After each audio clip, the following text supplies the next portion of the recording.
Ciao Raga! Musta Raga? Welcome sa inyong lahat. I am Chad and I will be your guide. Paalala sa lahat ng mga umuwi na sa Pilipinas at nagtagal nang mag-stay doon na sila ay holder ng Permeso di Soggiorno Lungo Periodo Uwe o mas kilala sa tawag pa rin ng madami na Carta di Soggiorno na ang nakalagay doon sa kanilang permeso na iyon ay ilimitata.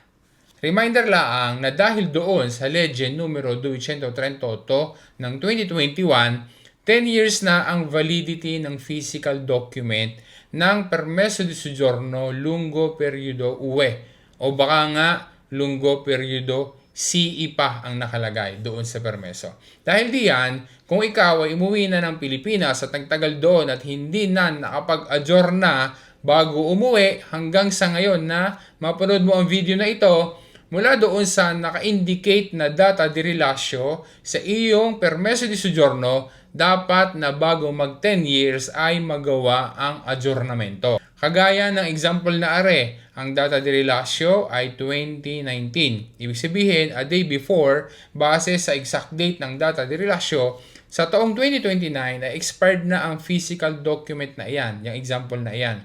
Bakit? Kasi naka 10 years na sa 2029.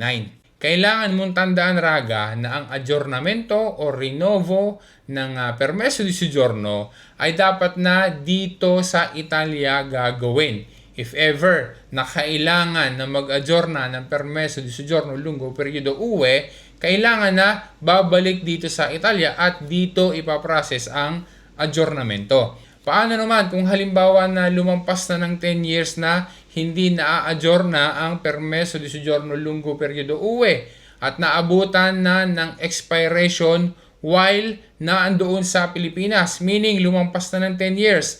Ano ang pwedeng gawin para magkaroon ng pagkakataon na makabalik sa Italia? Ang isang opsyon na pwedeng gawin ay ang pag-request ng Visto di Reingresso o Re-entry Visa doon sa Italian Embassy sa Manila. Ang re-entry visa ay mainly ibinibigay sa mga na-expire ang kanilang Permeso di Soggiorno nang wala pang 60 days, mentre nasa labas ng Italia para sila ay makabalik sa Italia. Example, umuwi ka ng Pilipinas tapos ay naabutan ka doon ng expiration pero wala pang 60 days na na-expire ang iyong Permeso di Soggiorno, pwede kang mag-request ng re-entry visa doon sa Italian Embassy. Bibigyan ka ng nulla osta ng visa para ikaw ay makabalik dito sa Italia. Pero, kung halimbawa naman na ang Permeso di Soggiorno ay na-expire ng mahigit 60 days, baka nga taon na or maraming taon nang na-expire ang Permeso di Soggiorno, para maaprubahan ang request sa re-entry visa, mayroong mga valid reasons na pinagbabasihan kung bakit tumagal na nasa labas ng Italia, gaya ng serious health reasons mo o kaya naman ay ng mahal mo sa buhay